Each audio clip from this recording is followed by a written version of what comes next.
Welcome back, everybody. Today, we're going to be taking a deep dive into a concept called room for error. Yeah, it's something I read in Morgan Housel's book, The Psychology of Money.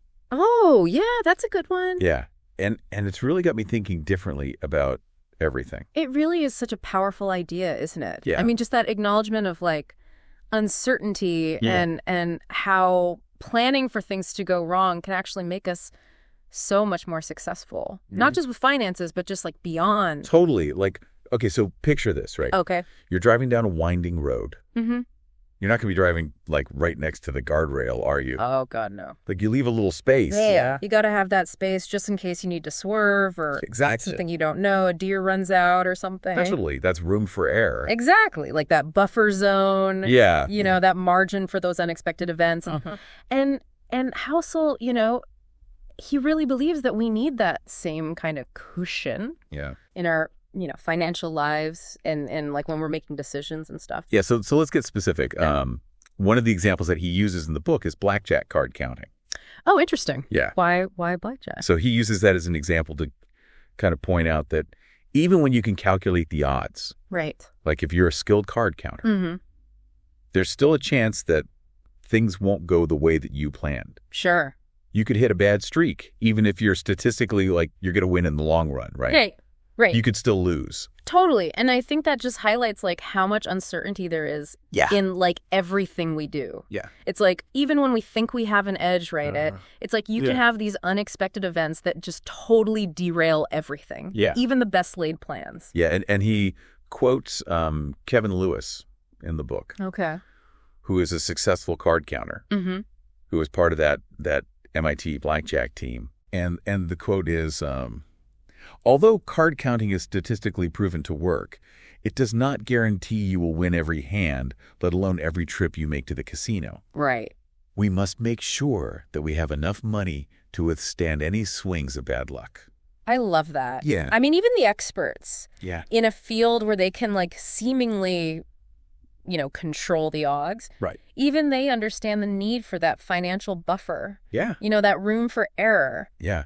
It makes me think about like Benjamin Graham's concept of margin of safety Yes. in investing. Mm-hmm. It's like he wasn't just talking about, calculating your gains, but like thinking about potential downsides too Totally. and building in that cushion. And it's so interesting about that idea Yeah. is that it applies to so much more than just investing. Right. Like we can use that margin of safety thinking in any area of life, really. And one of the things that Hauser points out in the book is that people tend to be wildly overconfident Oh, yeah. in their own projects, Mm. but then like much more realistic Yes. about other people's projects. Oh, that's so true. It's like we see this all the time. Uh-huh. Like people will estimate that like a home renovation for someone else will take like 25% longer Yeah. than their own home renovation will take. Right.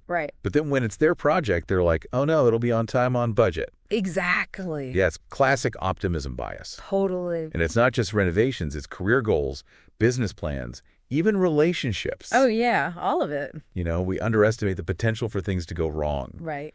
especially when we're emotionally invested. Right. Well, that's exactly why like consciously building in that room for error is so important, Right. because it helps us to counteract that natural tendency we have to be like overly optimistic, especially about our own stuff. Yeah. So speaking of overconfidence, he tells this great story about Bill Gates. Okay.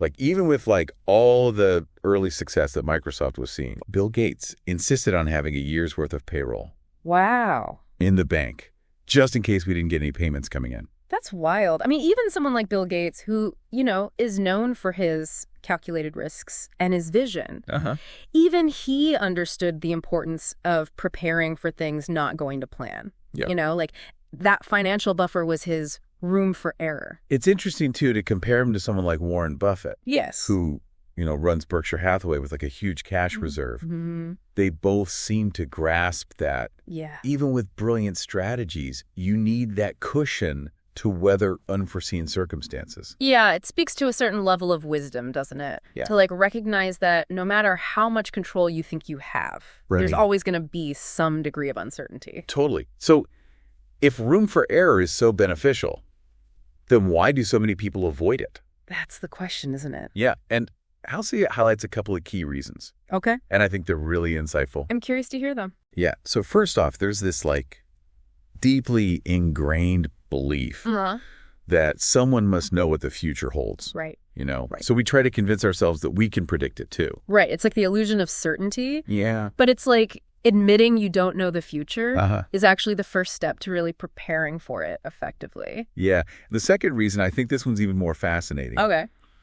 Is that there's like a psychological discomfort. Oh, for sure. That comes with thinking about like negative outcomes. Absolutely. It's just much easier to focus on the positive. So much easier. Like what we hope will happen. Yeah. But avoiding those what-if scenarios. Right. Like it doesn't make them any less likely to occur. No, it doesn't. In fact, it probably makes us more vulnerable. Exactly. So in a way, like embracing that discomfort, like that uncertainty, it's actually a form of self-protection. I love that. Because we're acknowledging the reality of risk rather than just like hoping it'll all work out. Totally. You got it. And like that acceptance, of potential downsides. Yeah. I think that's what really allows us to make those, informed decisions. Yeah. And ultimately more successful decisions. Totally. Yeah. For sure. This whole idea, of being comfortable with discomfort, it reminds me of what Housel calls Russian roulette syndrome. Oh, okay. Yeah. What's that? So he uses that to describe like how overconfidence, especially when it's like paired with leverage or debt, can lead us to take on way more risk than we can actually handle. Okay. We think we're somehow immune to the consequences. Right. Even when the odds are clearly stacked against us. Yeah, like that gambler who just keeps doubling down. Exactly. Like convinced they're going to win it all back. Yeah. Even though they keep losing. Yeah, blinded by that, Yeah. Belief that they can somehow like control the outcome. Totally. Yeah, and it's that illusion of control, that refusal to acknowledge the potential downsides. Right. That can lead to, financial ruin. So room for error is kind of like the antidote then. Exactly. To Russian roulette syndrome. Yeah. It forces us to acknowledge that we don't have absolute control. Right. And to build in those buffers to protect ourselves from the consequences of being wrong. That's a great way to put it. Yeah, room for error encourages us to be more honest with ourselves about the risks that we're taking. Yeah. And to mitigate those risks in a way that like aligns, with our overall goals and values. Totally. But, even though it's so crucial, it's not like a one-size-fits-all kind of concept, right? Oh, for sure. It's like the right amount of room. Yeah. Depends on the situation and your own personal risk tolerance. Absolutely. So let's think about like investing for a second. Okay. If someone's very risk averse, building in a larger margin of safety makes total sense.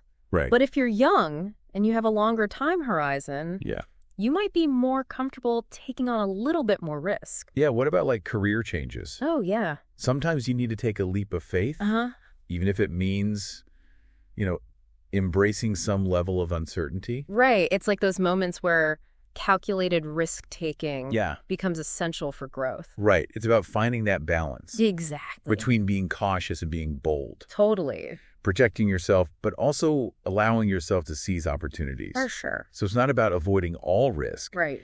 But it's about understanding the potential downside. Yeah. And making sure that it's manageable if things don't go as planned. Exactly. And this brings us back to like one of the central themes of the book. Yeah. Most financial plans fail. Okay. Not because they don't account for known risks, but because they don't account for the unknown.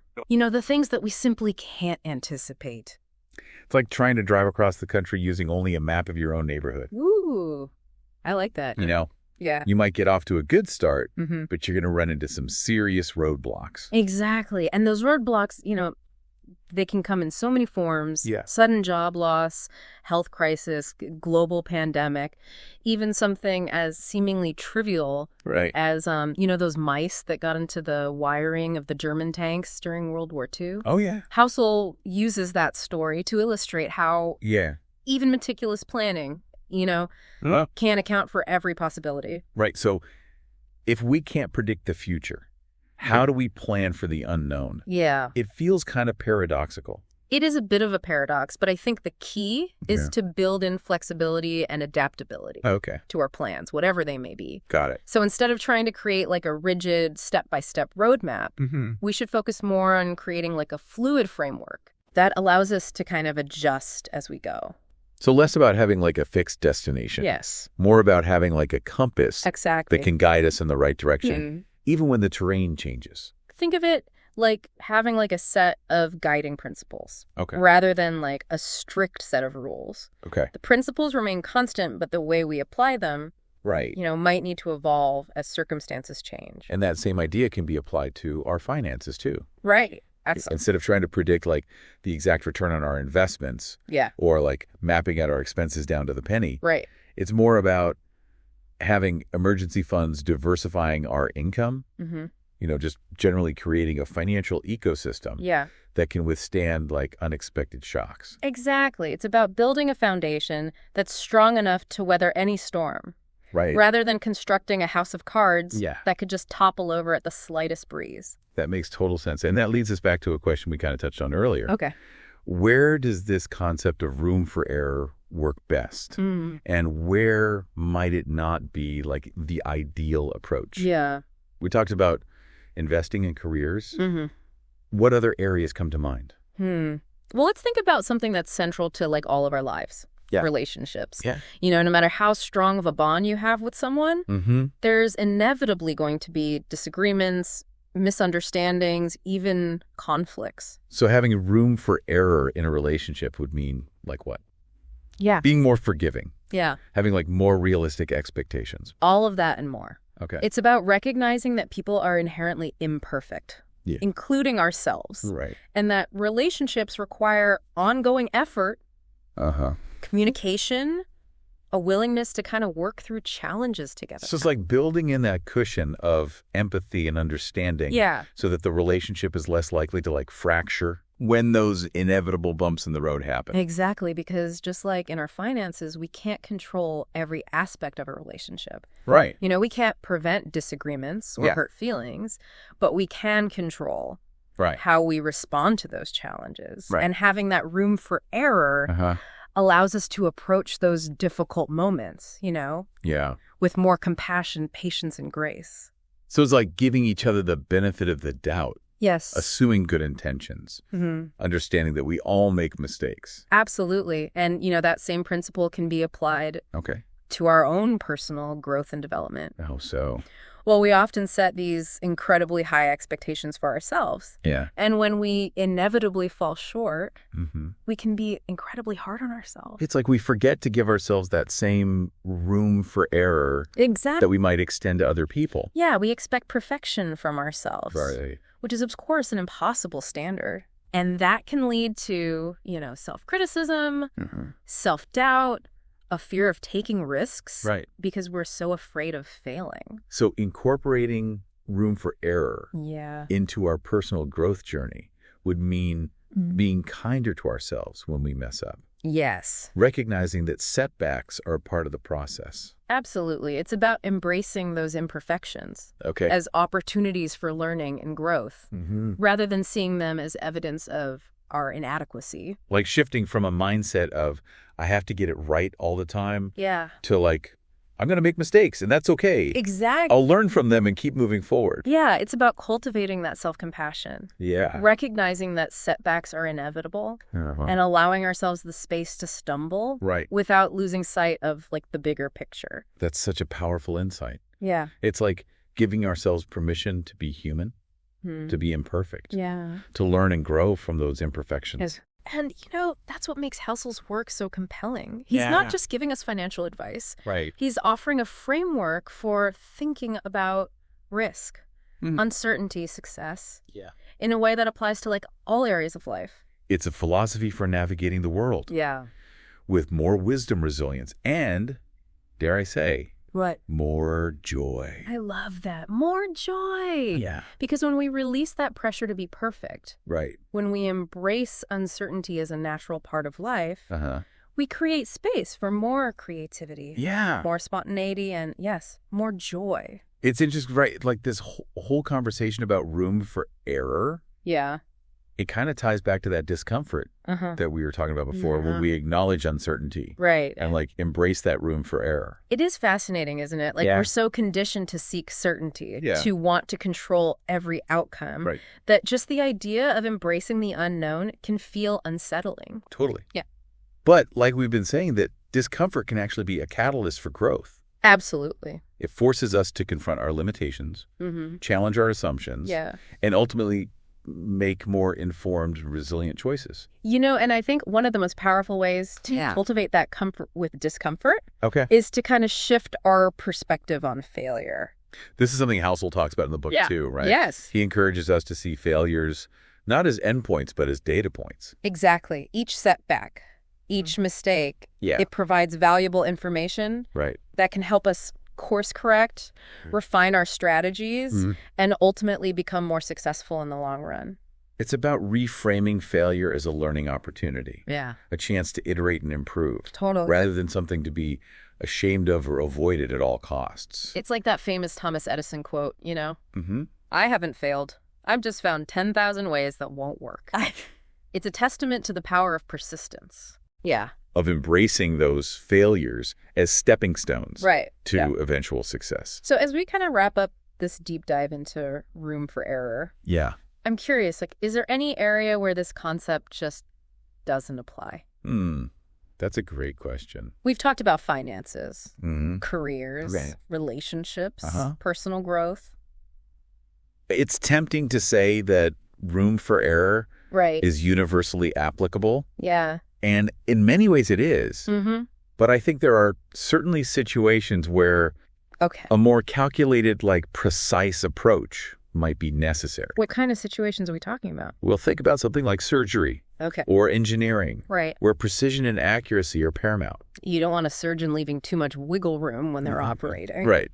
And even the most meticulously planned surgery can encounter unexpected complications. Right. The skill of a surgeon lies not only in their precision, but also in their ability to adapt to those unexpected challenges and make critical decisions in real time. So it's not about eliminating room for error entirely. But it's about recognizing where it's crucial to minimize it.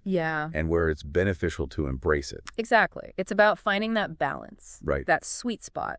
Between precision and flexibility, control and surrender. And that balance might look different depending on the context of the situation, our own individual risk tolerance. Absolutely. And I think that's one of the most important takeaways from this whole conversation. Right. There's no one-size-fits-all formula for success. For sure.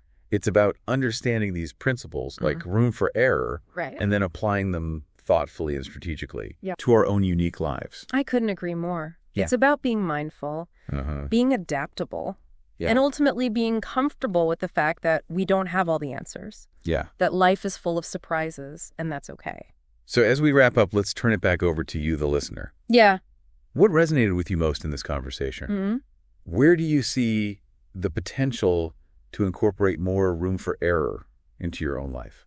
Maybe it's in your financial planning, your career decisions, your relationships, or even just in your overall approach to life. Right. Wherever it may be.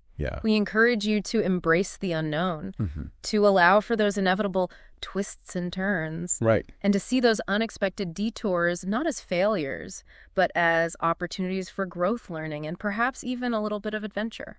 Thanks for joining us on this deep dive into the psychology of money. See you next time. We'll see you next time for another insightful exploration of ideas that matter.